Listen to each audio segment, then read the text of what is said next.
দোকানের চিজ পরোটা না খেয়ে তোমরা ঘরে একদম কিভাবে তৈরি করে নেবে সেই রেসিপি আজকে তোমাদের সাথে শেয়ার করব। তোমরা আমার সাথেই থাকো, ছোট্ট একটা ভিডিও। আর যারা আমার চ্যানেলে নতুন আছো প্লিজ চ্যানেলটা সাবস্ক্রাইব করে পাশে থাকা বেল আইকনে ক্লিক করে দিও, তাহলে যখনই নতুন নতুন ভিডিও আপলোড দেব সবার আগে পৌঁছে যাবে তোমাদের কাছে। ভিডিওতে না একটা লাইক দিতে ভুলো না। এখানে নিয়েছি আমি উষ্ণ গরম দুধ। দুধের পরিবর্তে তোমরা চাইলে জলও নিতে পারো। তারপরে 1 টেবিল চামচ দিয়েছি ইস্ট আর 1 টেবিল চামচ দিয়েছি চিনি। এবার ইস্ট আর চিনি দিয়ে ভালো করে মিশিয়ে আমি 5 মিনিটের জন্য রেস্টে রেখে দেব। তো ফিরে এসেছি 5 মিনিট পর। দেখো ইস্টটা কিন্তু দুধের মধ্যে ফুলে উঠেছে। তারপরে এর মধ্যে আমি দিয়ে দিচ্ছি 300 গ্রাম ময়দা আর দিয়ে দিচ্ছি একটা ডিম। তোমরা যদি কেউ ডিম খেতে না চাও সেক্ষেত্রে কিন্তু ডিমটা অ্যাভয়েড করতে পারো। তারপরে দিয়ে দিচ্ছি এখানে আমি 1 চা চামচ সাদা তেল। এবার এগুলোকে আমি বেশ ভালো করে মেখে নেব। এখানে কিন্তু আর এক্সট্রা তোমরা জল ব্যবহার করার কোনো প্রয়োজন নেই।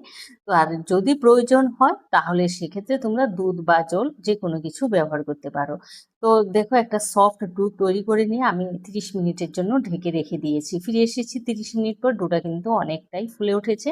এবার হাত দিয়ে ডোটার ভিতরে যে হাওয়াটা ঢুকেছে সেটাকে বের করে দিয়ে এবার একটা বেলুন চাকের উপরে আমি 1 মিনিটের জন্য মেখে নেব। এটা না তোমরা রেস্টে রাখার পর খুব একটা কিন্তু মাখবে না। তো 1 মিনিট পর মেখে নেওয়ার পর একটা লেচি কেটে নিয়ে আমি দেখো লেচিটাকে বেলে নিচ্ছি। এটা কিন্তু অনেকটা ভারী করে বেলে নেবে। তো আমি এখানে 300 গ্রাম ময়দা দিয়ে দুটো ব্রেড তৈরি করেছি। তো দেখো বেলা হয়ে গেছে। বেলা হয়ে যাওয়ার পরে এখানে আমি দিয়ে দিচ্ছি ধনেপাতা কুচি। ধনেপাতা কুচি দেওয়ার পরে এখানে দিয়ে দিচ্ছি বেশ অনেকটা পরিমাণে আমি চিজ দিয়েছি।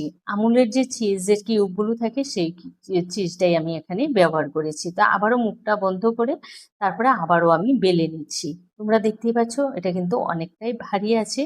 তারপরে আমি বেলে নেওয়ার পর এখানে না যে তাওয়ায় আমি তৈরি করব ব্রেডটা সেই তাওয়াতেই তোমরা নেবে। তো তাওয়াতে না আমি প্রথমে তেল ব্রাশ করে নিয়েছি।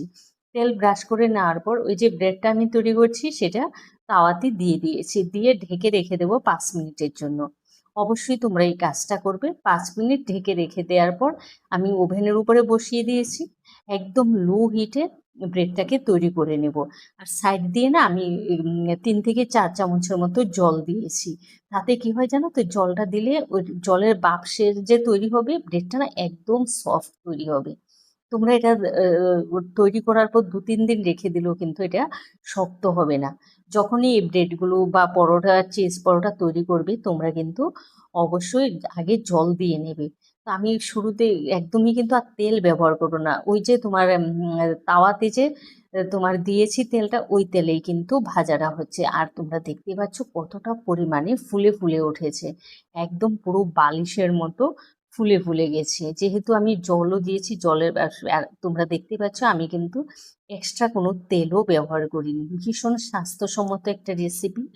এইটা তোমরা একদম সহজ পদ্ধতিতে তৈরি করে নিতে পারো। আর এভাবে বাচ্চাদের তৈরি করে খাওয়ালে কিন্তু বাচ্চারা ভীষণ পছন্দ করবে এই রেসিপিটা। ভিডিওটা ভালো লাগলে তোমরা তোমাদের আত্মীয় স্বজন বন্ধু বান্ধব সবার সাথে বেশি বেশি করে শেয়ার করে দিও। আর যারা আমার চ্যানেলে নতুন আছো প্লিজ চ্যানেলটা সাবস্ক্রাইব করে পাশে থাকা বেল আইকনে ক্লিক করে দিও। ভালো থেকো, সুস্থ থেকো, আর ভিডিওতে একটা লাইক দিতে ভুলো না। টাটা।